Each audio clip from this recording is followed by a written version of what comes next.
बात दिल्ली की, जहां पर सीमा सील के फरमान के बाद आज पहले दिन बॉर्डर पर अफरा तफरी रही। दिल्ली आने वाले सहमे हुए थे। आशंका ये थी कि सीमा पर सख्ती होगी, लेकिन आज तो कल के मुकाबले सीमा पर पार करना आसान रहा, क्योंकि दिल्ली पुलिस मौजूद तो थी लेकिन उनके पास बॉर्डर सील होने का कोई आदेश नहीं था। ऐसे में वाहनों की आवाजाही वहां पर पहले की तरह होती रही।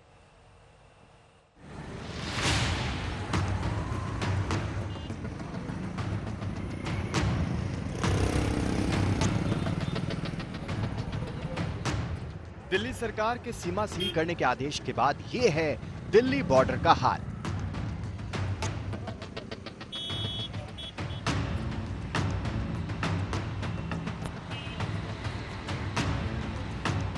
पुलिस की मुस्तैदी तो है, लेकिन गाड़ियां फर्राटा भर रही हैं। लोग बेरोक टोक आ जा रहे हैं।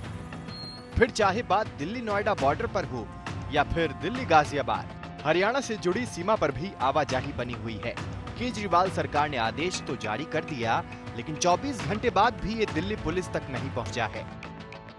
दिल्ली की सीमाएं सील बंद करने का असर अब दिखने लगा है, यानी दिल्ली की सरहदों पे। हम खड़े हैं दिल्ली और गौतम बुद्ध नगर यानी नोएडा के बॉर्डर पर, और यहाँ कल तक जहाँ गाड़ियां बिना रोक टोक आ जा रही थी, अब गाड़ियों को यहाँ पर चेक जांच किया जा रहा है और उसके बाद ही उन्हें घुसने दिया जा रहा है। यहाँ दिल्ली की तरफ से उत्तर प्रदेश आने वाली गाड़ियों को भी चेक जांच के बाद ही जाने दिया जाता है, यानी पहले ही उत्तर प्रदेश की सीमाएं सील थी, लेकिन अब दिल्ली ने भी अपनी बॉर्डर सील कर लिए हैं और इस वजह से सिर्फ एसेंशियल सर्विसेज यानी जिनको जाना ही है अपरिहार्य कार्य से, उन्हें ही जाने दिया जा रहा है। दिल्ली में कोरोना की बढ़ती रफ्तार का हवाला देकर मुख्यमंत्री अरविंद केजरीवाल ने हफ्ते भर के लिए सीमा सील करने का ऐलान किया और दिल्ली वालों से इस पर राय भी मांगी। शुक्रवार तक दिल्ली के लोग इस पर मिस्ड कॉल कर अपनी बात रख सकते हैं। फिलहाल एक हफ्ते के लिए हम दिल्ली के बॉर्डर सील कर रहे हैं। एसेंशियल सर्विसेज जारी रहेंगी। सरकारी ऑफिसर्स जो हैं वो आई कार्ड के बेसिस पे आ जा सकेंगे, पास लेकर आया जाया जा सकेगा। तो फिलहाल एक हफ्ते के लिए हम अपने बॉर्डर सील कर रहे हैं। उसके बाद जो सुझाव आएंगे, जो आप मार्गदर्शन करेंगे, जो आप जैसा कहेंगे, सभी के सुझावों के आधार के ऊपर हम एक्सपर्ट से भी बात करेंगे और भी बहुत सारे लोगों से बात करेंगे। उसके आधार पर अगले हफ्ते फिर इसके बारे में एक ठोस निर्णय ले पाएंगे। ये बार बार कह रहे हैं मुझे सुझाव दीजिए, क्या बाहर से आए हुए लोगों का इलाज हो। दिल्ली एनसीआर कभी बाहर बोली जाती है? दिल्ली में रहने वाले कई परिवार, हजारों की संख्या में परिवार दिल्ली एनसीआर में रहते हैं, तो उनको अचानक से दिल्ली में आना बंद कर देंगे? उनको दिल्ली में इलाज बंद कर देंगे? ये निर्णय अपनी असफलता को छुपाने वाला है और ये निर्णय अमानवीय भी है। दिल्ली में कोरोना की रफ्तार डरा रही है। 24 घंटे में फिर से करीब 1000 नए मामले जुड़ गए तो 268 मरीज ठीक भी हो गए, लेकिन चिंता मौत के आंकड़े को लेकर है। पहली बार दिल्ली में एक दिन में 50 लोगों की कोरोना से मौत हो गई। अब राजधानी में कोरोना के कुल मामले करीब 21,000 तक जा पहुंचे। इनमें 8,500 से ज्यादा ठीक हो गए, जबकि 523 कोरोना की जंग हार गए। यही आंकड़ा मुख्यमंत्री को डरा रहा है। उन्हें इस बात का डर है कि रफ्तार यही रही तो दिल्ली के अस्पतालों में मरीजों के लिए बेड नहीं होंगे। दिल्ली के अस्पतालों को केवल दिल्ली के लोगों के लिए, दिल्ली में रहने वाले लोगों के लिए, दिल्ली में जो लोग रह रहे हैं उनके लिए, उनके इलाज के लिए दिल्ली के अस्पतालों को इस्तेमाल किया जाए, उनके लिए रिजर्व किया जाए। लॉकडाउन 5 में देश खुल रहा है। कोरोना के साथ जिंदगी को रफ्तार देने की कोशिश हो रही है, लेकिन दिल्ली अनलॉक तो हो रही है पर अपनी सीमा लॉक करती जा रही है। संजय शर्मा और पुनीत शर्मा के साथ आज तक ब्यूरो। कोरोना के बढ़ते आंकड़े डरा रहे हैं, लेकिन इन्हीं आंकड़ों में एक अच्छी खबर भी आई है। आज जारी स्वास्थ्य मंत्रालय द्वारा आंकड़ों में कोरोना के एक्टिव मरीज और ठीक होने वालों का फासला कम हो चुका है। देश में कोरोना का कुल केस 2 लाख के करीब पहुंच गया है, लेकिन स्वास्थ्य मंत्रालय को उम्मीद है कि जल्द ही ठीक होने वालों की संख्या 50% के पार हो जाएगी।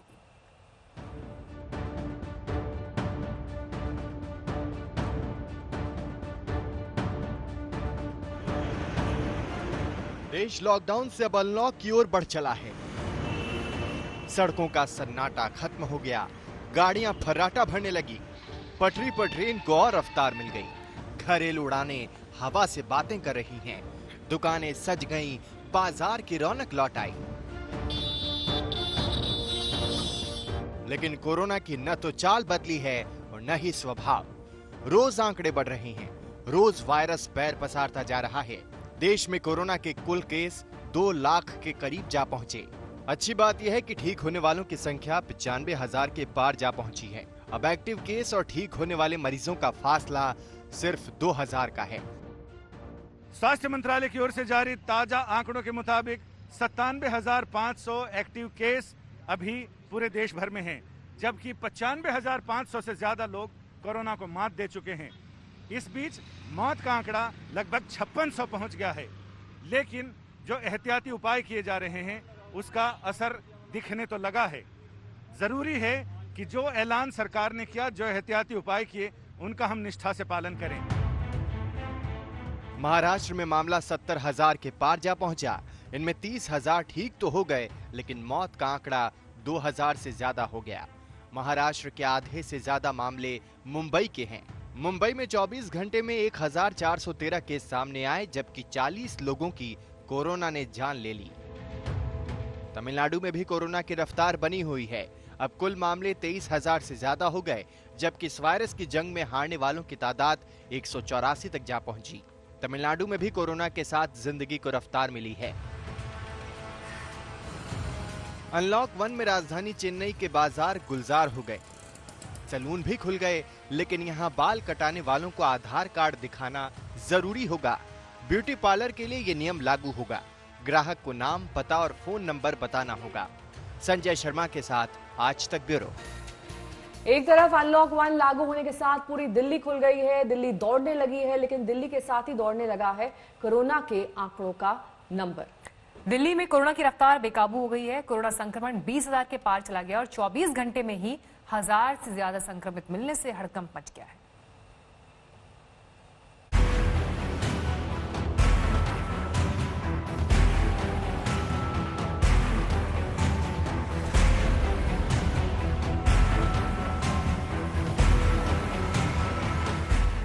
दिल्ली में बढ़ गई कोरोना की रफ्तार, संक्रमित 20,000 के पार। दिल्ली में अनलॉक 1 के पहले ही दिन बेकाबू हुआ कोरोना संक्रमण। दिल्ली में 24 घंटे में 1,000 के करीब पहुंचा संक्रमितों का आंकड़ा। दिल्ली में 24 घंटे में ही 50 लोगों की मौत रिपोर्ट हुई।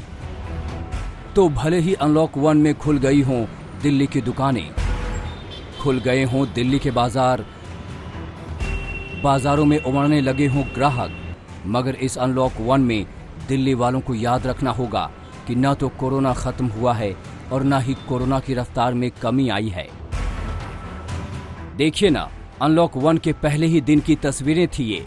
पहले दिन ही दिल्ली की सड़कों पर लोगों का रेला निकल आया, गाड़ियों से पट गई दिल्ली की सड़क। सब इस बात से बेखबर कि कोरोना कहीं नहीं गया है, संक्रमण पहले से ज्यादा स्पीड में बढ़ रहा है। दिल्ली के आंकड़े डराने वाले हैं। दिल्ली में कोरोना संक्रमितों की संख्या 20,834 हो गई है। पिछले 24 घंटे में दिल्ली में कोरोना के 990 मामले सामने आए हैं। पिछले 24 घंटे में ही दिल्ली में 50 लोगों की मौत रिपोर्ट हुई है। दिल्ली में अब तक कोरोना संक्रमण से 523 लोगों की मौत हो चुकी है। दिल्ली के मुख्यमंत्री बार बार लगातार कह रहे हैं कि दिल्ली में कोरोना संक्रमण से डरने की कोई जरूरत नहीं है। ये थोड़ा चिंता का विषय है, लेकिन घबराने की कोई जरूरत नहीं है। मैं आपका मुख्यमंत्री आपको ये भरोसा दिलाना चाहता हूं कि आपकी सरकार कोरोना से 4 कदम आगे चल रही है। अब तो मौत के आंकड़ों में भी बढ़ोतरी हो रही है। दिल्ली वालों को डरना लाजमी है। देखिए, ये चिंता की बात है। हिंदुस्तान में कोरोना वायरस के केसेस लॉकडाउन अनलॉक 1 के बावजूद बहुत बढ़ रहा है। एक दिन में 8,000 का आंकड़ा पार कर रहे हैं 24 घंटे में। हालात चिंताजनक के साथ साथ भयानक भी हैं। आज कोरोना ने पश्चिम एमसीडी में भी घुसपैठ की। वेस्ट एमसीडी में 2 कर्मचारी कोरोना पॉजिटिव पाए गए हैं। हेल्थ विभाग की एक महिला के कोरोना पॉजिटिव पाए जाने के बाद हेल्थ विभाग का ऑफिस फिलहाल बंद कर दिया गया है। महिला के संपर्क में आए कर्मचारियों को क्वारंटीन कर दिया गया है। मान के चलिए कि दिल्ली कोरोना के ढेर पर बैठी है।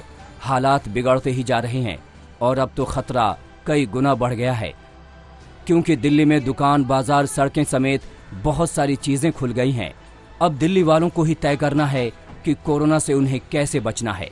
पंकज जैन और मनोरंजन कुमार के साथ पुनीत शर्मा, दिल्ली आज तक।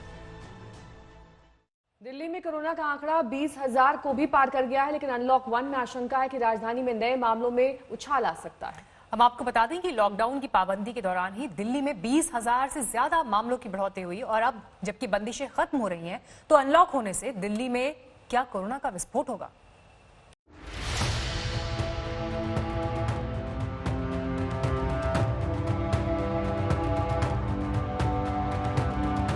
देश अब लॉकडाउन से आजाद हो रहा है। अनलॉक 1 के नाम से कोरोना के साथ साथ चलते हुए कोरोना को हराने की तैयारी का रोड मैप बन चुका है। बस सावधानी और संयम की सख्त जरूरत है। दिल्ली में रियायतों का पिटारा खुला है, लेकिन अनलॉक 1 के पहले ही दिन दिल्ली ने कोरोना के मामले में 20,000 का आंकड़ा पार कर लिया, जो देश की राजधानी के लिए शुभ संकेत नहीं है। मुख्यमंत्री केजरीवाल भी बार बार ये कह रहे हैं कि कोरोना जल्दी जाने वाला नहीं है और अब दिल्ली वालों को कोरोना के साथ रहना सीखना होगा। ऊपर से अनलॉक 1 और आगे के फेज में दिल्ली को पूरी तरह से खोलने की तैयारी है। तो क्या लॉकडाउन के बाद अनलॉक काल दिल्ली के लिए और खतरनाक हो सकता है? भविष्य की डराने वाली आशंका का सबूत भूतकाल में छिपा है। आखिर कैसे? हम आपको आंकड़ों से समझाते हैं। 25 मार्च को लॉकडाउन 1 लागू हुआ था।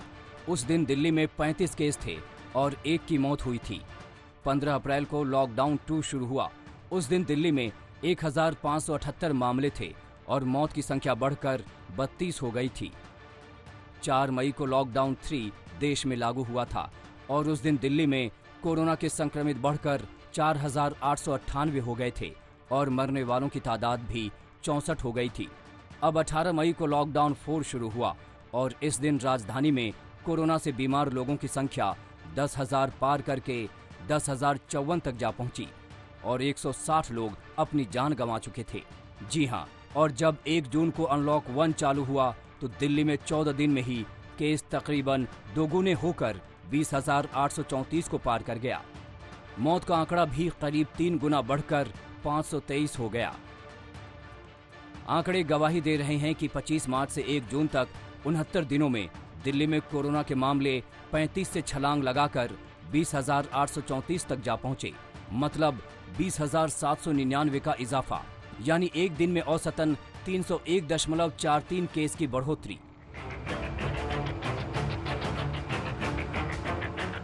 कोरोना के फैलने का अंकगणित ये भी बता रहा है कि लॉकडाउन 4 के दौर में दिल्ली में वायरस संक्रमण की रफ्तार बढ़ रही है। हाँ, ये भी जरूर है कि अगर लॉकडाउन नहीं होता तो शायद दिल्ली में आंकड़ा बेकाबू और भयावह हो सकता था। आगे डर इसलिए और गहरा गया है क्योंकि दिल्ली में कई बंदिशों को अनलॉक कर दिया गया है। अभी तक जितनी चीजें खोली जा चुकी हैं वो खुली रहेंगी। इसके अलावा बार्बर और सैलून की दुकानें खोलने का निर्णय लिया गया है। स्पा नहीं खोला जाएगा, अभी केवल बार्बर और सैलून की दुकानें खोली जा रही हैं। हालांकि केजरीवाल ने कहा है कि दिल्ली में कोरोना के मामले बढ़ेंगे और दिल्ली की सरकार उसके लिए तैयारी भी की है, लेकिन आशंका है कि कहीं बढ़ती रफ्तार अनलॉक के दौर में कंट्रोल से बाहर न हो जाए। आज तक ब्यूरो। बात अब उत्तर प्रदेश की, जहां कोरोना काल में प्राइवेट स्कूल चाहते हैं कि उन्हें फीस बढ़ाने की इजाजत मिले। योगी सरकार की रोक के फैसले के खिलाफ उन्होंने हाईकोर्ट का दरवाजा खटखटाया। हालांकि राज्य सरकार ने भी कह दिया है कि फैसला नहीं माना तो भारी जुर्माना लगाएंगे। एक और पूरा देश जहां कोरोना से लड़ाई लड़ रहा है, वहीं इस वक्त उत्तर प्रदेश में एक नई जंग शुरू हो गई। उत्तर प्रदेश के प्राइवेट स्कूलों में फीस बढ़ाने के मामले को लेकर सरकार और प्राइवेट स्कूल एसोसिएशन में ठन गई है। कोरोना के इस संकट काल में योगी सरकार ने एक आदेश निकालकर सभी प्राइवेट स्कूलों में 1 साल के लिए फीस वृद्धि पर रोक लगा दी थी। साथ ही ट्रांसपोर्ट फीस लेने की भी मनाही है और सरकार के इसी फैसले के खिलाफ association of private school Uttar Pradesh ने हाईकोर्ट का दरवाजा खटखटाया है। हाँ, दाखिल किया, क्योंकि हम लोग स्कूल से एजुकेशन दे रहे हैं, शिक्षा दे रहे हैं, तो हम लोग का अधिकार बनता है कि हम लोग उसको फीस को इनहेंस कर पाएं, जिससे हम स्कूल को अच्छे से संचालन कर पाएं और वृद्धि से टीचर्स को संतुष्ट कर पाएं। प्राइवेट स्कूलों की दलील है कि वो ऑनलाइन क्लासेज चला रहे हैं, टीचरों की सैलरी बढ़ानी है, स्कूल का खर्च चलाना है।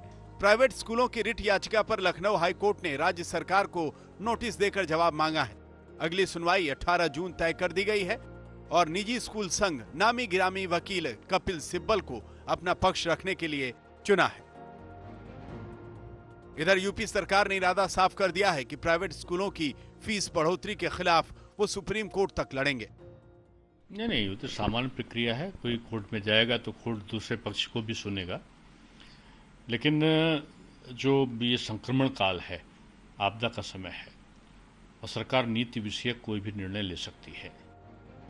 Association of private school Uttar Pradesh में 1200 से ज्यादा स्कूल हैं। हालांकि कई छोटे संघ ऐसे भी हैं जो इस मुद्दे पर सरकार के साथ हैं। तो हम उसका मान रखेंगे और हम नहीं बढ़ाएंगे, क्योंकि कोई वजह नहीं है। इस समय जो सिचुएशन है वो सब समझ रहे हैं, इवन टीचर समझ रहे हैं। यहाँ तक कि ये भी कह दिया गया है कि हम नहीं इंक्रीमेंट्स करेंगे। 2018 में योगी सरकार ने एक कानून लाकर हर साल मनमाने तरीके से फीस बढ़ाने की प्रथा पर रोक लगाई थी, लेकिन कोरोना के महासंकट के बीच भी पहले से ही भारी फीस वसूल रहे निजी स्कूलों को अब और मुनाफा चाहिए।